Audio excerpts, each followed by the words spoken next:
Hi friends, welcome back to Telugu tutorial show. మన viewer ఒకళ్ళు new ప్రాజెక్ట్లో అంటే యూట్యూబ్కి ఫుల్ వీడియోకి ఏ సైజు తీసుకుంటాము, అలాగే షార్ట్కి ఎలా తీసుకుంటాం, ఏ సైజు తీసుకుంటామో అది కూడా ఎలా తీసుకుంటాము అని చెప్పి అడిగారు. సో వారి కోసం అయితే న్యూ ప్రాజెక్ట్ తీసుకునేటప్పుడు ఎలా తీసుకుంటాము, ఏ సైజులో తీసుకుంటాము అని ఒక వీడియో అయితే. ఓకే ఫ్రెండ్స్, అలాగే ఇప్పుడు చూడండి, ఇప్పుడు న్యూ ప్రాజెక్ట్ మనం తీసుకుంటాం కదా. ఈ న్యూ ప్రాజెక్ట్లో చూడండి, న్యూ ప్రాజెక్ట్ అని క్లిక్ చేసిన తర్వాత మనకి ఈ విధంగా ఒక న్యూ డైలాగ్ బాక్స్ అయితే వస్తుంది. ఓకే, ఈ డైలాగ్ బాక్స్లో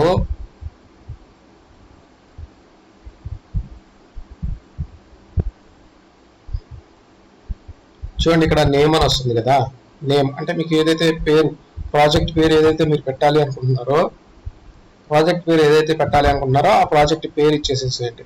for suppose SI ready sizes అనుకుందాము, తీసుకొని జస్ట్ ఓకే, ఆ ప్రాజెక్ట్ సైజ్ అని వచ్చేసింది. ఓకేనా, ఈ విధంగా ఓపెన్ అయిన తర్వాత ఇప్పుడు మనం ఇక్కడ కంట్రోల్ ఎన్ ప్రెస్ చేసామనుకోండి, న్యూ సీక్వెన్స్ వస్తుంది.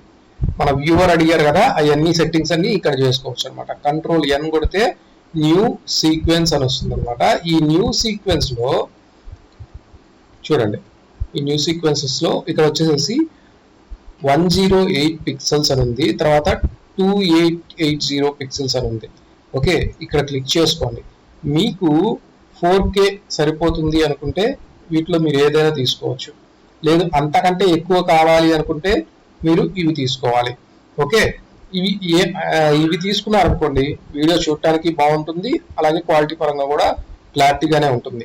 మీరు ఇవి తీసుకున్నారనుకోండి, ఇది తీసుకుంటే ఏమవుతుందంటే రెండరింగ్ పెట్టడానికి చాలా లేట్ అయిపోతుంది, టైం కూడా ఎక్కువ తీసుకుంటుంది అనమాట. ఓకే, మీరు వర్క్ చేసేటప్పుడు కూడా సిస్టమ్ అనేది ల్యాగ్స్ వస్తూ ఉంటాయి, సిస్టంలో ల్యాగ్స్ వస్తూ ఉంటాయి. సో మీరు ఇవైతే తీసుకోండి. చూడండి, ఇప్పుడు మీరు దీని మీద క్లిక్ చేసి ఇక్కడ సెట్టింగ్స్లోకి వెళ్ళండి. ఇక్కడ చూడండి 1920 1080 ఇది సరిపోతుంది కదా మనకి ఫుల్ వీడియోకి. అలాగే పక్కన చూడండి, ఇక్కడ 16:9 సరిపోతుంది కదా ఇప్పుడు ఫుల్ వీడియోకి. ఓకే, అలాగే ఫ్రేమ్ రేట్ అని ఉంటుంది. ఈ ఫ్రేమ్ రేట్ అనేది 23.976 అనేది యాక్చువల్ ఫ్రేమ్ రేటు. నార్మల్గా అంటే పర్ సెకండ్కి, ఒక సెకండ్కి ఇంచుమించు 24 ఫ్రేమ్స్ వస్తాయి, అంటే ఇమేజెస్ 24 ఇమేజెస్ వస్తాయి. సో అలాగనమాట. లేదు ఇంకా ఎక్కువ కావాలి అనుకుంటే 30 ఫ్రేమ్స్ కావాలి అనుకుంటే 30 ఫ్రేమ్స్ తీసుకోవచ్చు. ఓకేనా, అలా. అలాగే ఆడియోకి సంబంధించి 48,000 హెడ్జ్ అయితే ఉంది. లేదు ఇంకొంచెం ఎక్కువ కావాలి అనుకుంటే 96,000 హెడ్జ్ వరకు అయితే పెట్టుకోవచ్చు. లేదు లోగా కావాలి అనుకుంటే నాకు ఆడియో 32,000 హెడ్జ్ వరకు అయితే మీరు పెట్టుకోవచ్చు. ఓకే, ఇప్పుడు ఇది ఓకే, ఇదైతే తీసుకొని జస్ట్ ఓకే అన్నాం అనుకోండి. ఇక్కడ చూడండి, సైజు సేమ్ అదే సైజ్ వస్తుంది. మరి ఇప్పుడు మీరు ఇందులోకి వీడియో తీసుకొని ఎలా పెట్టుకుంటారు అంటే, ఇప్పుడు ఫర్ సపోజ్ ఒక వీడియోని అయితే మీరు ఇంపోర్ట్ చేశారనుకోండి.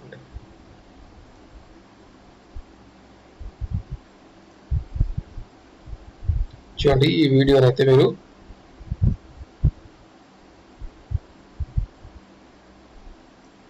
ఇక్కడికి తీసుకున్నప్పుడు ఇక్కడ ఏం జరిగింది, మనం తీసుకున్న సైజ్ డిఫరెన్స్, ఆ వచ్చిన వీడియో డిఫరెన్స్. అప్పుడు ఏం చేస్తారు, ఇక్కడ రైట్ క్లిక్ చేసుకొని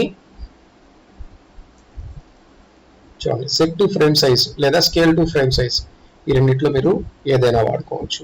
okay, set to frame size అయినా వాడుకోవచ్చు, స్కేల్ టు ఫ్రేమ్ సైజ్ అయినా వాడుకోవచ్చు.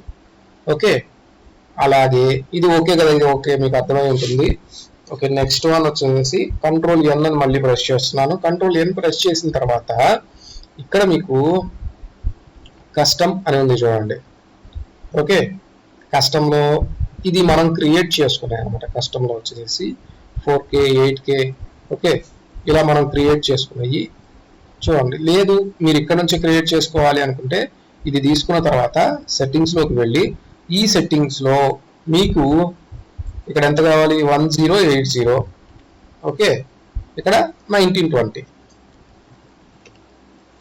ఓకేనా, 1920 ఇది తీసుకున్న తర్వాత మీరు ఇక్కడ సేవ్ ప్రీసెట్ అని కనపడుతుంది కదా, సేవ్ ప్రీసెట్ మీద క్లిక్ చేసుకొని ఇక్కడ మీరు మీ పేరు అయితే ఇచ్చేసేసుకోవచ్చు. ఓకేనా.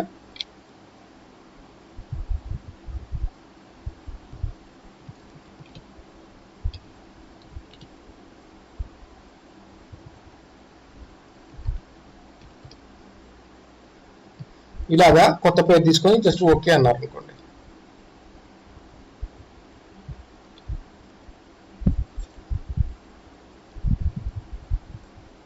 చూడండి ఇలా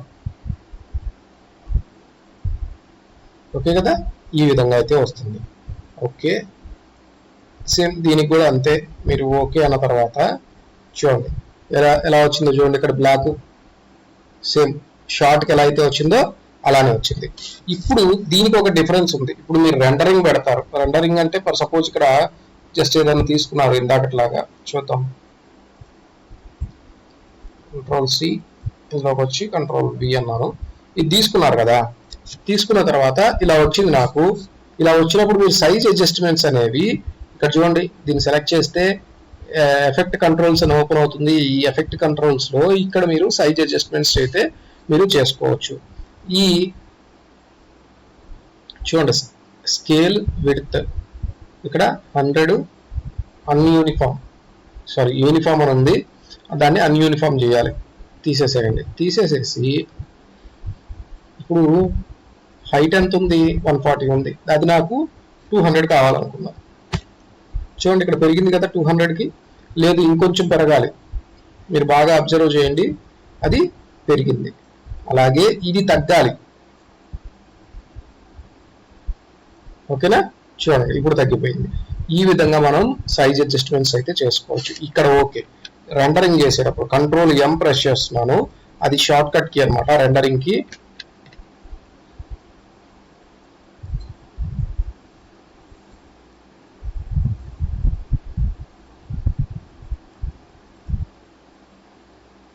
చూడండి ఒకసారి క్లిక్ చేసి మళ్ళీ Ctrl+M ప్రెస్ చేశాను.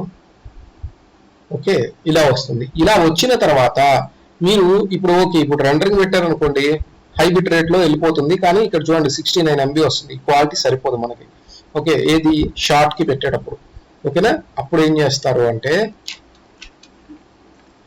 ఇక్కడ చూడండి ఫార్మాట్ H.264 అని ఉంది, ప్రీసెట్ అని కనపడుతుంది కదా. ఈ ప్రీసెట్ లో వచ్చేసేసి హై క్వాలిటీ 2160 పిక్సెల్స్ 4K అనండి. అప్పుడు ఏమైంది, షార్ట్ కాస్త ఫుల్ వీడియో కిందకి మారింది. షార్ట్ కాస్త ఫుల్ వీడియోలోకి మారింది. ఓకే, అప్పుడు ఇక్కడ చూడండి వీడియో అని కనపడుతుంది కదా, దాని కింద బేసిక్ వీడియో సెట్టింగ్స్ అని కనపడుతుంది కదా. ఇక్కడ చూడండి మ్యాచ్ సోర్స్ అని కనపడుతుంది. దీన్ని అయితే మీరు క్లిక్ చేస్తే ఇప్పుడు మళ్ళీ షార్ట్లోకి వస్తుంది. సోర్స్ ఏదైతే ఉందో అంటే మనం తీసుకున్న సోర్స్ ఫైల్ ఏదైతే సోర్స్ సీన్ ఏదైతే ఉందో ఆ సీన్ సైజుకి ఇక్కడ మనకి అడ్జస్ట్ అయితే చేస్తుంది. చేసిన తర్వాత మీరు ఎక్స్పోర్ట్ పెట్టుకున్నారు అనుకోండి. ఇప్పుడు చూడండి ఇప్పుడు ఎంత వచ్చింది, 538 MB వచ్చింది. ఇందాక 69 MB వచ్చింది, ఇప్పుడు 538 MB వచ్చింది. అంటే ఇది ఇప్పుడు 4K లోకి ఎక్స్పోర్ట్ అవుతుంది. సో మీరు 4K లో అప్లోడ్ చేసుకోవచ్చు యూట్యూబ్లోకి. అప్పుడు మీకు చూడటానికి కూడా క్వాలిటీ పరంగా బాగుంటుంది. ఓకే, ఇది మీకు సైజెస్ అనేది ఏంటి అనేది. ఓకేనా. ఓకే ఫ్రెండ్స్, ఇది సైజెస్ కి సంబంధించిన వీడియో. మీకు కనుక వీడియో నచ్చినట్లయితే లైక్ చేయండి, షేర్ చేయండి, కామెంట్ చేయండి, అలాగే సబ్స్క్రైబ్ కూడా చేసుకోండి.